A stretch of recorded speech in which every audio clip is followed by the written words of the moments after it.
Project Aces just dropped a new DLC for Ace Combat 7, and it has been 6 months since we've had an aircraft DLC. Today, we're going to check out the Experimental Aircraft Series DLC and what it has to offer. But before we go further into the video, you can support me by liking this video and subscribing. It would help us a lot.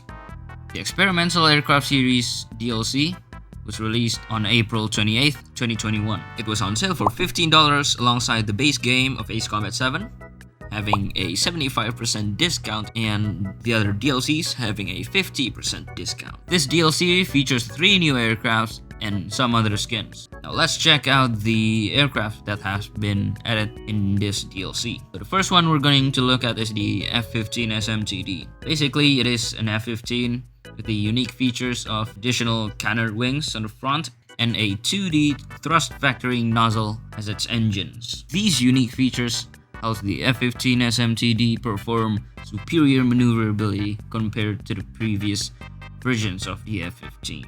Next on the list is the F-16XL, which was made for a technology demonstrator, having a cranked arrow delta wing configuration instead of the normal wings, but unfortunately it lost to the F-15E Strike Eagle. This was the better F-16 that was never made. And last but not least is the FB-22 Strike Raptor.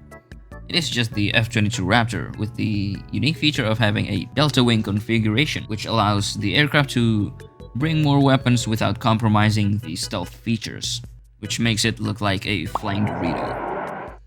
As predicted, the F-15S MTD and the FB-22 Raptor are able to perform the post-stall maneuver, but also, as expected, the F-16XL cannot perform any post-stall maneuver, which sucks, but I think the airframe doesn't allow it to perform a post-stall maneuver. Now let's look at the loadouts.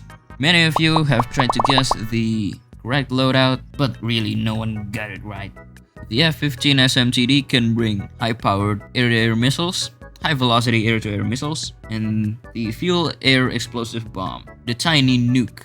The F-16XL, being an attacker aircraft, can bring unguided bombs for AAMs and for AGMs. And lastly, the FB-22 can carry small diameter bombs, long air-to-air missiles, and self-forging fragment submunitions. I really thought that they would bring new weapons into this DLC, but apparently they just reused the old weapons found on previous DLCs and previous aircrafts. As a fighter, the F-15's loadout is kind of underwhelming. I really had hoped that it had 4 AAMs or 6 AAMs, but high-powered air-to-air missiles and high-velocity air-to-air missiles are really not my taste. While the F-15S MTD, being a fighter aircraft, and the F-16XL and FB-22 Strike Raptor being an attacker aircraft, at least they all have the loadout capabilities to take down both air and ground targets. This DLC also brings 13 new skins into the game, which are Su-47 Grabacr skin, Su-37 Ofnir, F-15S MTD Sorcerer, F-16XL Wizard, YF-23 Zone of Endless, A-10C Varcolac, MiG-21 Huckebein, MiG-29 Red Moon, Su-35 Markov, Su-57 Markov, FB-22 Flash, CFA-44 Nosferatu Butterfly Master skin, and last but not least, the Su-33 Strigon skin. I don't really know much about these skins on the list, so I want you guys to comment down below and tell me the backstory of these skins and where they come from.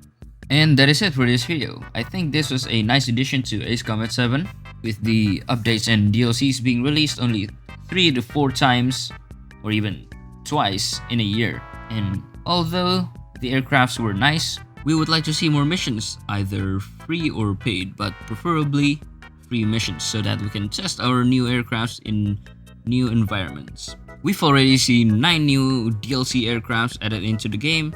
Now we would like to also see 9 new missions added into the game. And finally, a lot of fans are disappointed about this DLC because the armaments have not met their expectations, and they kept adding aircrafts that we have seen over and over again. We would like to see more diversity, such as the F-20 or F-36.